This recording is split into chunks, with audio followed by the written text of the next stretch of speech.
मुख्यमंत्री जगन मोहन रेड्डी जी,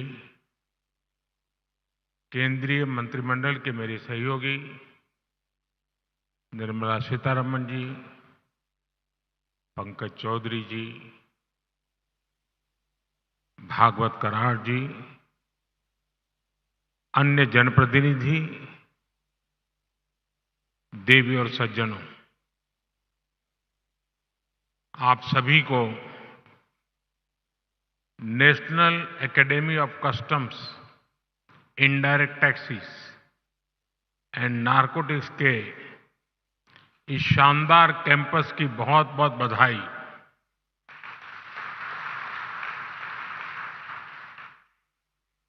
जिस श्री सत्य साई जिले में जिस क्षेत्र में एक कैंपस बना है वो अपने आप में विशेष है। ये क्षेत्र अध्यात्म, राष्ट्र निर्माण और सुशासन से जुड़ी हमारी विरासत का प्रतिनिधित्व करता है। आप सब जानते हैं कि पुट्टपर्ती में श्री सत्य साईं बाबा की जन्मस्थली है। ये महान स्वतंत्रता सेनानी पद्मश्री श्री कल्लुल सुब्बाराव की भूमि है। प्रसिद्ध पपेट्री आर्टिस्ट दलाभाई चलापति राव को इस क्षेत्र में ने नई पहचान दी है। इस धरती से विजयनगर के गौरवशाली राजवंश के सुशासन की प्रेरणा मिलती है। ऐसी प्रेरणादायी जगह पर नैसीन का यह नया कैंपस बना है। मुझे विश्वास है ये कैंपस गुड गवर्नेंस के नए आयाम गढ़ेगा, देश में ट्रेड और इंडस्ट्री को नई गति देगा। साथियों, आज तिरुवल्लुवर दिवस भी है। संत तिरुवल्लुवर ने कहा था, उरु पोरुलम उल्गु पोरुलम तन्वोन्नार तिरुपोलम वेंदन पोळु, यानी राजस्व के रूप में प्राप्त राजकीय कर और शत्रु से जीते हुए धन पर राजा का ही अधिकार होता है। अब लोकतंत्र में राजा तो होते नहीं, राजा तो प्रजा होती है और सरकार प्रजा की सेवा का काम करती है। इसलिए सरकार को पर्याप्त राजस्व मिलता रहे, उसमें आपकी बहुत बड़ी भूमिका है। साथियों, यहां आने से पहले मुझे पवित्र लेपाक्षी में वीरभद्र मंदिर जाने का सौभाग्य मिला है। मंदिर में मुझे रंगनाथा रामायण सुनने का अवसर मिला। मैंने वहां भक्तों के साथ भजन कीर्तन में भी हिस्सा लिया। मान्यता का है कि यहीं पास में भगवान श्री राम का जटायु से संवाद हुआ था। आप जानते हैं कि अयोध्या में श्री राम के भव्य मंदिर में प्राण प्रतिष्ठा से पूर्व मेरा 11 दिन का व्रत अनुष्ठान चल रहा है। ऐसी पुण्य अवधि में यहां ईश्वर से साक्षात आशीर्वाद पाकर मैं धन्य हो गया।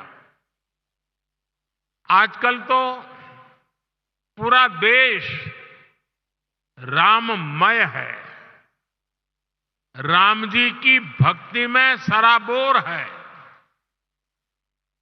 लेकिन साथियों, प्रभु श्री राम का जीवन विस्तार, उनकी प्रेरणा, आस्था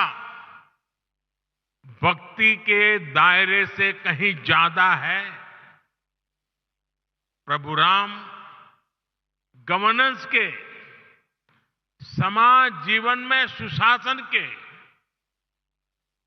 ऐसे प्रतीक हैं जो आपके संस्थान के लिए भी बहुत बड़ी प्रेरणा बन सकते हैं। साथियों, महात्मा गांधी कहते थे कि राम राज्य का विचार ही सच्चे लोकतंत्र का विचार है। गांधी जी ने ऐसा कहने के पीछे वर्षों का उनका अध्ययन था, उनका दर्शन था। राम राज्य यानी एक ऐसा लोकतंत्र जहां हर नागरिक की आवाज सुनी जाती थी और उसे उचित सम्मान मिलता था।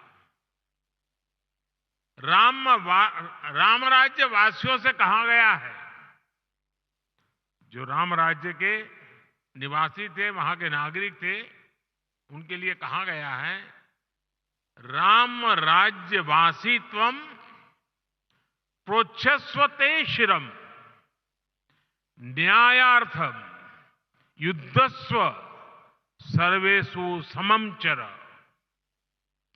परिपालय दुर्बलम विद्धि धर्मवरम प्रोच्चयस्वते शिरम राम राज्यवासीत्वम। अर्थात राम राज्यवासियों, अपना मस्तक ऊंचा रखो, न्याय के लिए लड़ो, सबको समान मानो, कमजोर की रक्षा करो, धर्म को सबसे ऊंचा जानो, अपना मस्तक ऊंचा रखो, तुम राम राज्य के वासी हो। राम राज्य सुशासन के इन्हीं 4 स्तंभों पर खड़ा था, जहां सम्मान से, बिना भय के हर कोई सिर ऊंचा करके चल सके, जहां हर नागरिक के साथ समान व्यवहार हो, जहां कमजोर की सुरक्षा हो और जहां धर्म यानी कर्तव्य सर्वोपरि हो। आज 21वीं सदी के आपके आधुनिक संस्थान के 4 सबसे बड़े ध्येय यही तो है। एक, एडमिनिस्ट्रेटर के रूप में रूल्स और रेगुलेशंस को लागू करने वाली इकाई के रूप में आपको इस बात को हमेशा याद रखना है। साथियों, नैसिन का रोल देश को एक आधुनिक इकोसिस्टम देने का है।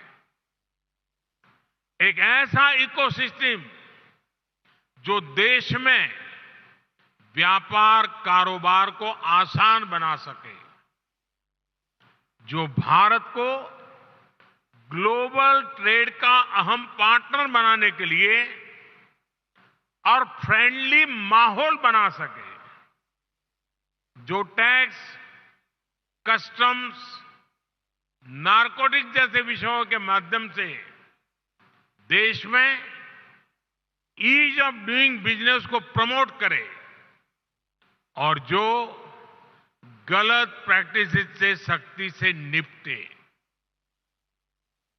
थोड़ी देर पहले मैं कुछ नौजवान युवा ट्रेनी अफसरों से भी मिला हूं।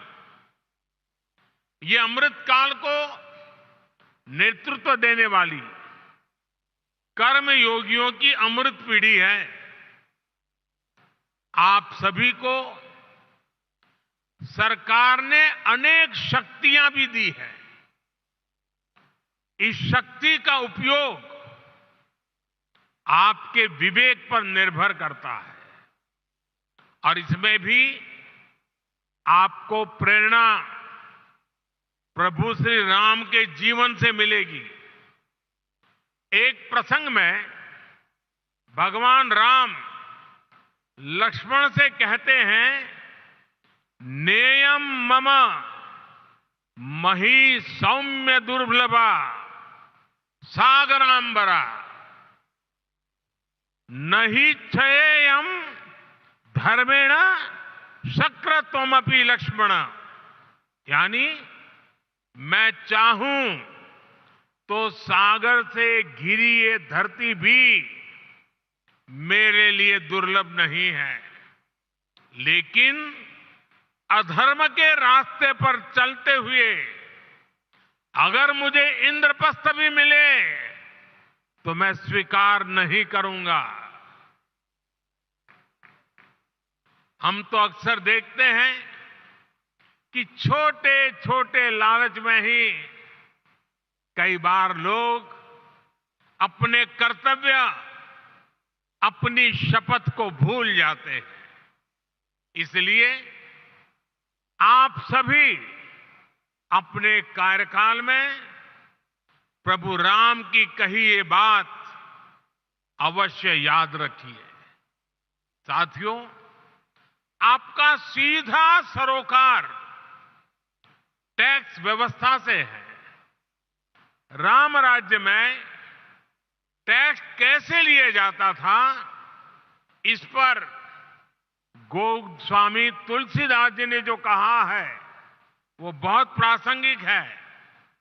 गोस्वामी जी तुलसीदास जी कह रहे हैं, बरसत हर्षत लोग सब करसत लखै न कोई, तुलसी प्रजा सुभागते भूप भानु सो होई। अर्थात सूर्य पृथ्वी से जल खींचता है और फिर वही जल बादल बनकर वर्षा के रूप में वापस धरती पर आता है, समृद्धि बढ़ाता है। हमारी टैक्स व्यवस्था भी वैसी ही होनी चाहिए।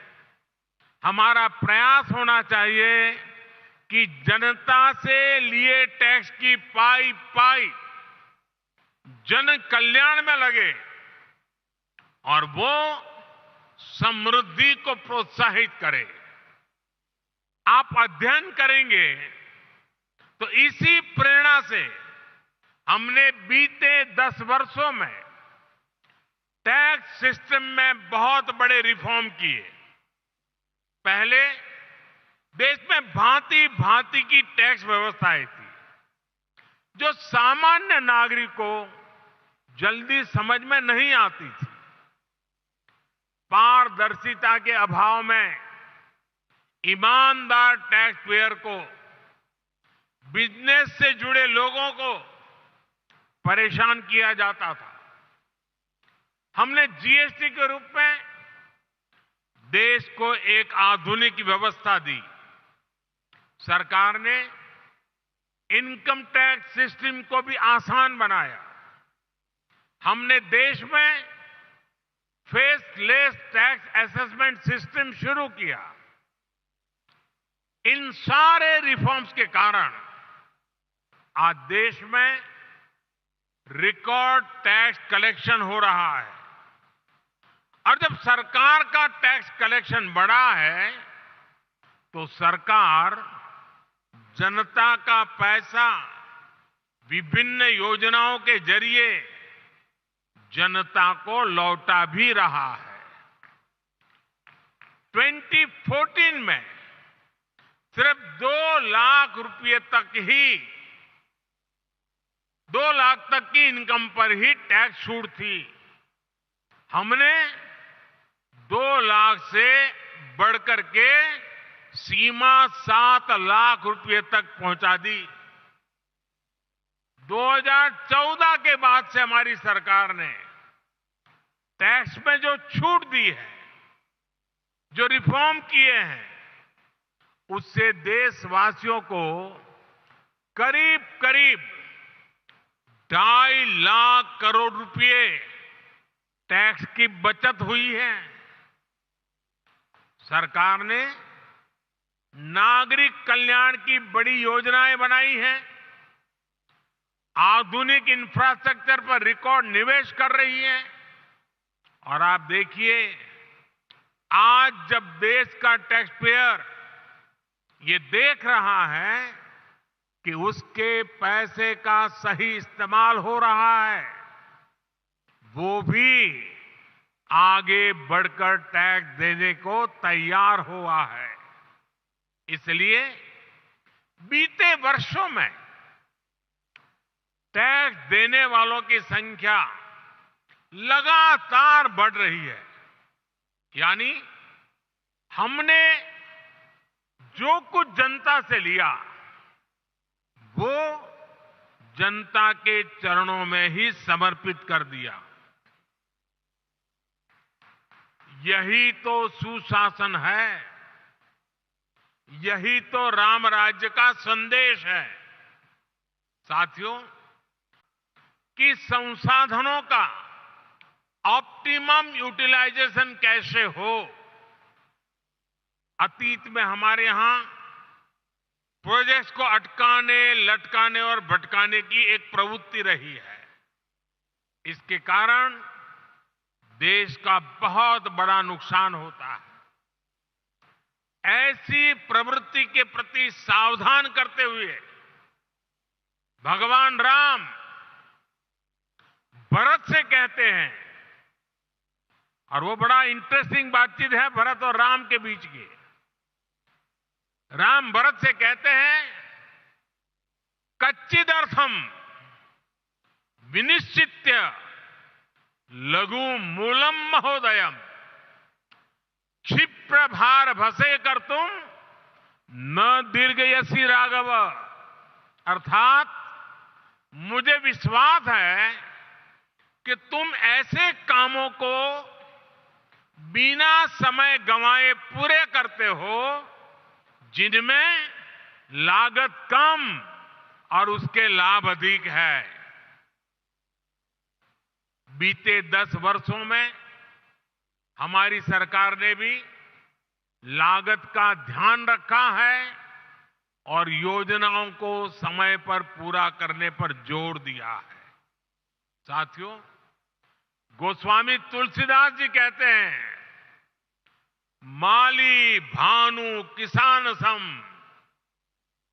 माली भानु किसान सम नीति निपुण नरपाल, प्रजा भाग बस होहिंगे कबहू कलिकाल। यानी सरकार में माली, सूर्य और किसान जैसे गुण होने चाहिए। माली कमजोर पौधों को सहारा देता है, उसका पोषण करता है, उसके हक के पोषण को लूटने वाले को हटाता है। वैसे ही सरकार को, सिस्टम को गरीब से गरीब का संबल बनना चाहिए, उन्हें सशक्त करना चाहिए। सूर्य भी अंधेरे का नाश करता है, वातावरण की शुद्धि करता है और बारिश में मदद करता है। बीते 10 वर्षों में गरीब, किसान, महिला और युवा, इन सबको हमने ज्यादा से ज्यादा सशक्त किया है। हमारी योजनाओं के केंद्र में वही लोग सर्वोपरि रहे हैं जो वंचित थे, शोषित थे, समाज के अंतिम पायदान पर खड़े थे। बीते 10 वर्षों में लगभग 10 करोड़ फर्जी नामों को हमने कागजों से बाहर किया है। आज दिल्ली से निकला एक एक पैसा उस लाभार्थी के बैंक अकाउंट में पहुंचता है जो इसका हकदार है। भ्रष्टाचार के विरुद्ध लड़ाई, भ्रष्टाचारियों पर एक्शन सरकार की प्राथमिकता रही है। आप सभी को इन्हीं प्राथमिकताओं को ध्यान में रखकर अपना कार्य करना ही चाहिए। साथियों, राष्ट्र के विकास के लिए राज्य का विकास, इस भावना के साथ जो काम हुआ है, इसके सुखद परिणाम आज हमें मिल रहे हैं। आपको कल रिलीज हुई नीति आयोग की ताजा रिपोर्ट की जानकारी अवश्य हुई होगी। जब कोई सरकार गरीबों के प्रति संवेदनशील होती है, जब कोई सरकार साफ नीयत से गरीबों की परेशानी दूर करने के लिए काम करती है, तो उसके परिणाम भी निकलते हैं। नीति आयोग ने कहा है कि हमारी सरकार के 9 साल में देश में करीब करीब 25 करोड़ लोग गरीबी से बाहर निकले हैं।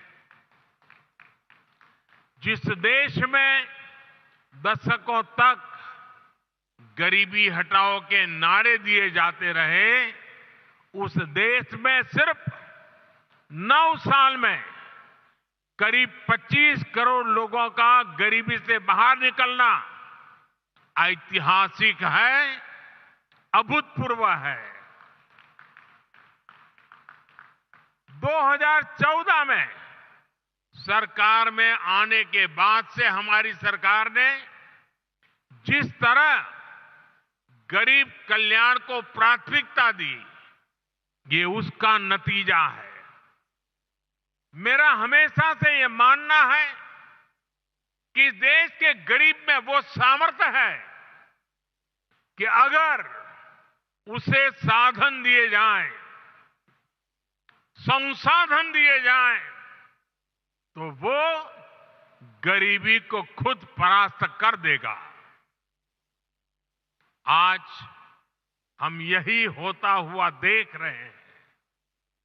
हमारी सरकार ने गरीबों की सेहत पर खर्च किया, शिक्षा पर खर्च किया, रोजगार स्वरोजगार पर खर्च किया, उनकी सुविधाएं बढ़ाई, और जब गरीब का सामर्थ्य बढ़ा, उसे सुविधा मिली, तो वो गरीबी को परास्त करके सीना तानकर गरीबी से बाहर निकलने लगा।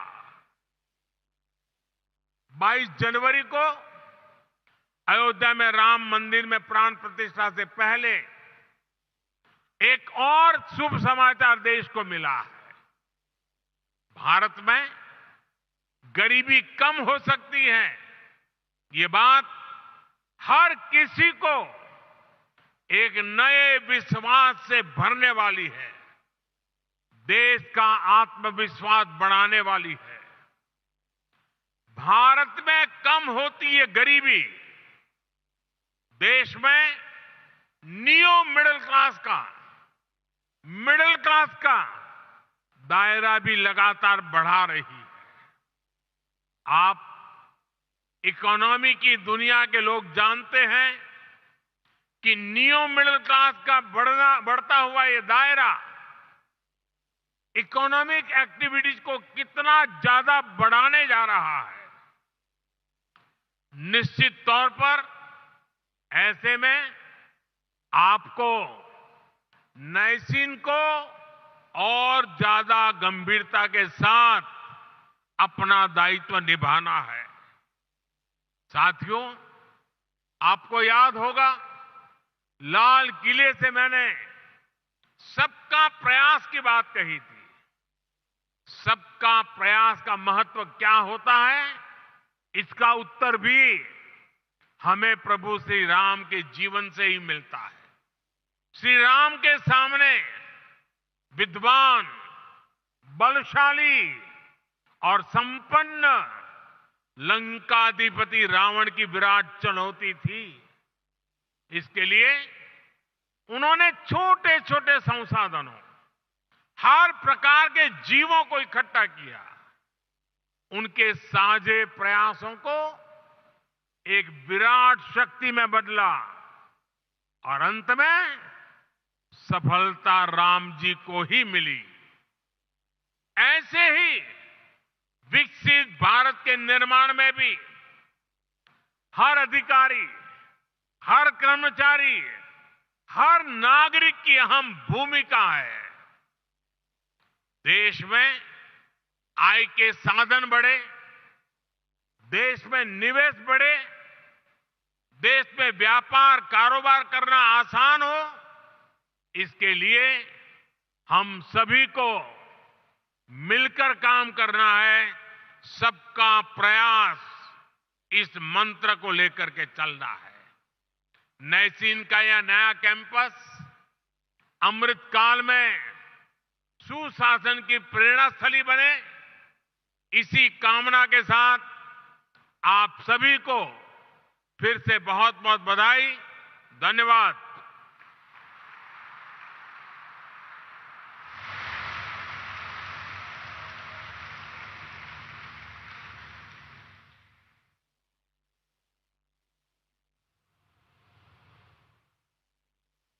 Esteemed Prime Minister Shri Narendra Modi ji, Honorable Governor of Andhra Pradesh Shri Abdul Nazir ji, Union Minister of Finance Srimati Nirmala Sitharaman ji, Ministers of State for Finance Shri Pankaj Chaudhary ji and Shri Bhagwat Kharad ji, my colleagues in the State Cabinet, officials from the Government of India and Government of Andhra Pradesh, and distinguished guests.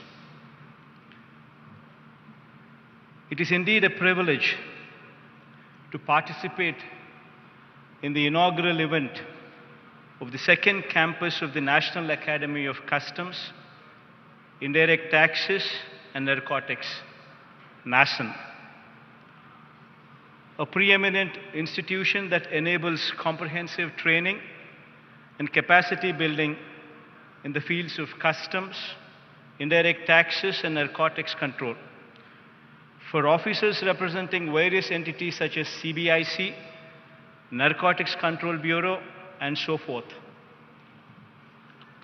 And a few words in Telugu so that the audience could better understand how good an institute this is. My profound thanks ఈ సందర్భంగా శ్రీ నరేంద్ర మోడీ గారికి.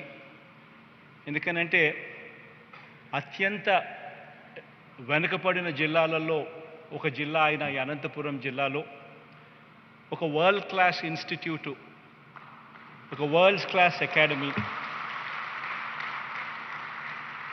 ఇక్కడికి తీసుకొచ్చే ఒక గొప్ప ప్రయత్నము, అడుగులు పడడమే కాకుండా ఇది సాధించేందుకు శ్రీమతి నిర్మలా సీతారామన్ గారు అనేక సందర్భాలలో ఇక్కడికి రావడం, అనేక సందర్భాలలో ఎఫర్ట్స్ పెట్టడం కూడా మన కళ్ళ ఎదుటే కనిపించిన వాస్తవం. ఇక్కడ నిజంగా వస్తూ ఉన్న ఈ మంచి ఇన్స్టిట్యూటు మన రాష్ట్ర పేరును, ప్రతిష్టను మన దేశంలోనే కాదు అంతర్జాతీయ స్థాయిలో కూడా ఇంత world class, state of the art, latest టెక్నాలజీస్తో అన్నిట్లోనూ కూడా అనుసంధించి ఒక గొప్ప ఇన్స్టిట్యూట్ ఇక్కడ వస్తూ ఉంది. ఇది తీసుకొచ్చినందుకు మరొక్కసారి మనస్ఫూర్తిగా నరేంద్ర మోడీ గారికి, అదేవిధంగా శ్రీమతి నిర్మలా సీతారామన్ గారికి మనస్ఫూర్తిగా కృతజ్ఞతలు తెలుపుకుంటూ ఎక్కువ సమయం తీసుకోకుండా ఇక శ్రీ నరేంద్ర మోడీ గారికి మైక్ ఇచ్చే కార్యక్రమం చేస్తాను. Thank you.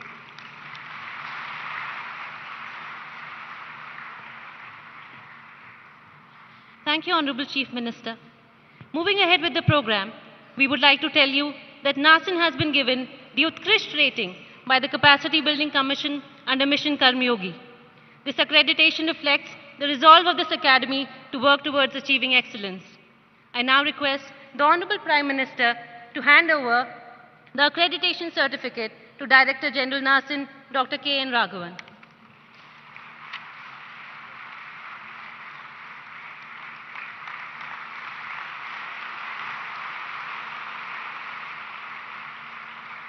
Thank you, Honorable Prime Minister. I now request the Honorable Prime Minister to formally inaugurate the Palasamudram campus of the National Academy of Customs, Indirect Taxes and Narcotics by unveiling the plaque.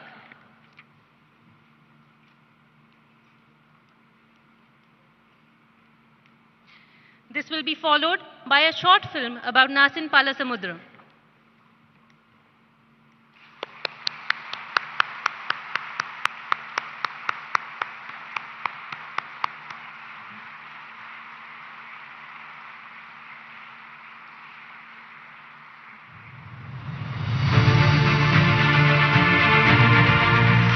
अमृत काल में विकसित राष्ट्र के निर्माण की ओर अग्रसर भारत तेजी से आधुनिक और सशक्त हो रहा है। दूरदर्शी प्रधानमंत्री श्री नरेंद्र मोदी के कुशल नेतृत्व में भारत उन्नत तकनीक एवं नवाचार को अपनाकर आज विश्व में अपनी असीम क्षमताओं का प्रदर्शन कर रहा है।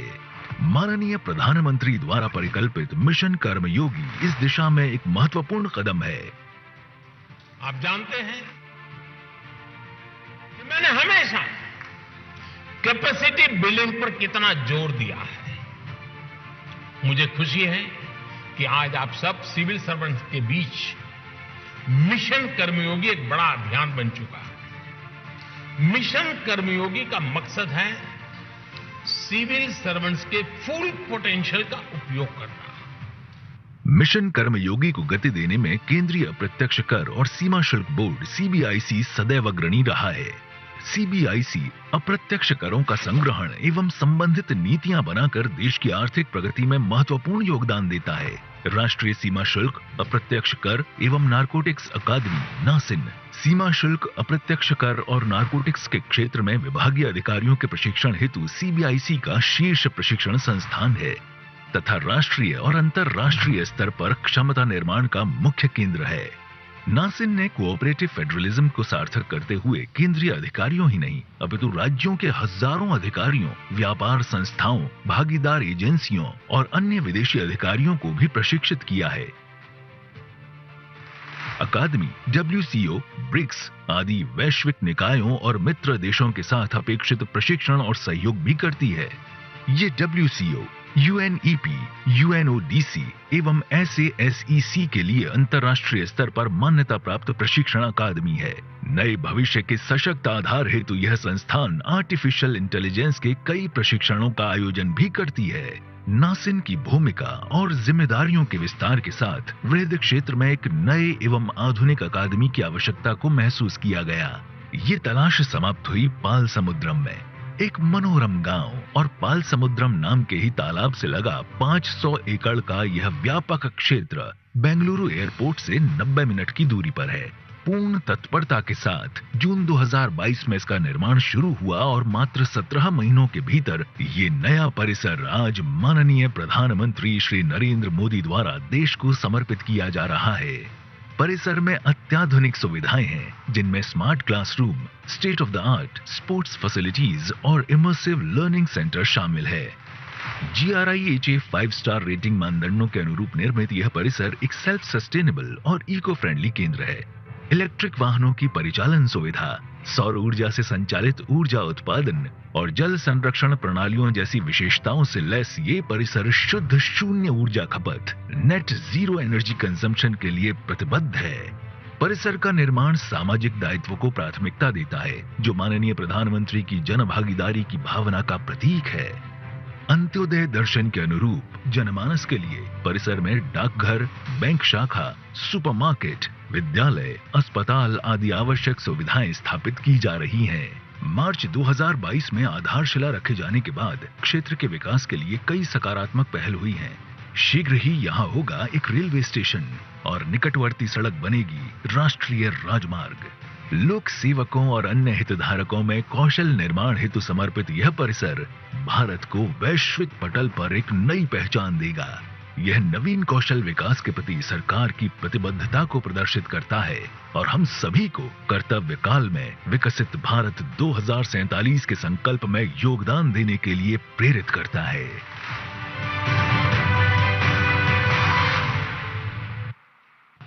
माननीय गवर्नर साहब, ऑनरेबल चीफ मिनिस्टर, मेरे साथी मंत्रीगण और इस क्षेत्र का एमपी रिप्रेजेंटेटिव जो हमारे डायस में है और पूरे अधिकारीगण और लोग जो आए हैं, आप सबको मेरा विनम्र नमस्कार। Because this is in Andhra Pradesh, I would like to speak a few words in Telugu. ఇది దేశంలోనే అతి ఉన్నతమైన ఒక మంచి ట్రైనింగ్ వ్యవస్థ. భారతదేశంలో రెవెన్యూ సర్వీస్లో వచ్చే అధికారిகள் అందరికీ ఇక్కడ మంచి సదుపాయాలతోటి వాళ్ళకు ట్రైనింగ్ ఇవ్వడానికి ఎలాగ ఐఏఎస్ అధికారి లబాస్నా అంటారు, మసూరీలో వెళ్ళి ట్రైనింగ్ తీసుకుంటారు, ఎలాగ ఐపీఎస్ అధికారి హైదరాబాద్లో ఉన్నటువంటి సర్దార్ పటేల్ ఇన్స్టిట్యూట్లో వెళ్ళి ట్రైనింగ్ చేసుకుంటారో అట్లాగా ఐఆర్ఎస్, అది కూడా కస్టమ్స్, ఇండైరెక్ట్ ట్యాక్సెస్, జిఎస్టీ లాంటి ఆర్ ఎక్సైజ్ డ్యూటీ ఇట్లాంటి క్షేత్రంలో పనిచేసే రెవెన్యూ సర్వీస్ అధికారి అందరికీ ఇక్కడ ట్రైనింగ్ ఇవ్వడానికి ఒక మంచి వ్యవస్థ. ఇది మోడర్న్ వ్యవస్థ. అందువల్ల వరల్డ్ కస్టమ్స్ ఆర్గనైజేషన్ కూడా దీనికి మంచి గుర్తింపు ఇచ్చి ఇక్కడ south east Asian countries and మనం చెప్పే సింగపూర్, థాయిలాండ్, కంబోడియా లాంటి ప్రదేశం నుంచి స్టేట్స్ నుంచి కూడా ఇక్కడ తీసుకొచ్చి వాళ్ళ ఆఫీసర్స్కి ట్రైనింగ్ ఇవ్వగలిగే ఆ స్థాయిలో ఉంది అని గుర్తింపు ఇచ్చారు మన ఈ పాలసముద్రం కేంద్రానికి. ఇది ఇవాళ మన పెద్ద సౌభాగ్యం అని నేను అనుకుంటాను. మాననీయ ప్రధానమంత్రి గారు ఇవాళ ఇక్కడ వచ్చి మనకి ఈ ఇన్స్టిట్యూట్ని దేశానికి అర్పణ చేయడానికి వచ్చారు. వారు బాగా వ్యస్తత బిజీగా ఉన్నటువంటి ఈ టైంలో మనకి టైం ఇచ్చారనే దానికి నేను ఫినాన్స్ మినిస్ట్రీ తరపు నుంచి వారికి నా కృతజ్ఞతలు చెప్పి నా మాటని ముగించేస్తాను. కానీ ఒక్క విషయం, ఆంధ్రప్రదేశ్లో ఉన్నటువంటి ఇక్కడ మనం నిలబడి మాట్లాడే ఆ సందర్భంలో 500 ఎకరం ఆంధ్రప్రదేశ్ గవర్నమెంట్ మనకి ఇవ్వడం, అది కాకుండా ఇంకా ఒక 10 ఏకర్ భూమి స్కూల్ కేంద్రీయ విద్యాలయ పెట్టడానికి పాలసముద్రంలో ఇవ్వడం, అది కాకుండా హంద్రీ నీవా నుంచి డైరెక్ట్గా ఒక నేషనల్ ఇన్స్టిట్యూట్ ఇక్కడ మనం పెడుతున్నాం అనే దానికోసం మంచినీళ్ళు సరఫరాకి కూడా వెంటనే స్టేట్ గవర్నమెంట్ స్పందించడం, 2014 నుంచి ఇవాళ వరకు ఉన్నటువంటి అప్పుడు ఉన్నటువంటి గవర్నమెంట్ అయినా ఇప్పుడు ఉన్నటువంటి గవర్నమెంట్ అయినా మంచి సహకారం ఇవ్వడం వల్ల ఈ పెద్ద ఒక వ్యవస్థ ఇక్కడ మనం చేయగలిగాం. అందువల్ల ఆంధ్రప్రదేశ్ సర్కార్ 2014 నుంచి ఇవాళ వరకు ఉన్నటువంటి గవర్నమెంట్కి నేను నా కృతజ్ఞతను చెప్పించి నా మాటను ముగించేస్తాను. ధన్యవాదాలు.